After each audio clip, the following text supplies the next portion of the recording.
এই যে জিজ্ঞেস করলে না, আমাদের এত বছরের একসাথের পথ চলা কেমন ছিল?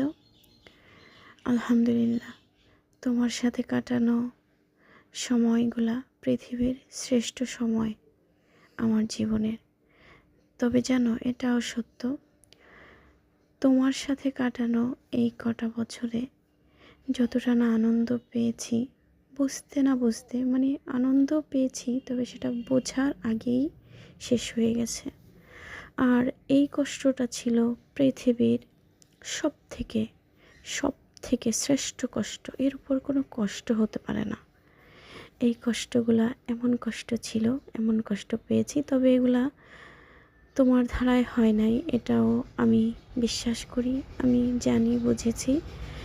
এগুলা প্রথম করেছে তোমার বড় ভাইয়ের বউ, তা খনারির তাবিজ তোমারের মাধ্যমে, কুফুরির মাধ্যমে। তারপরের কত বছরগুলা করেছে তোমার মা, তোমার বোনেরা। এই কটা বছর মানে পৃথিবীটা যে কেমন, স্বামী স্ত্রীর দাম্পত্য জীবন যে কেমন, তা আমি বুঝতে পারিনি। মানে এত কষ্ট, যা তুমি তো স্বাভাবিক সেন্সে সব সময় ছিল না, আমি পেয়েছি। আমি তোমাকে বোঝাতে পারবো না যে কী কষ্ট।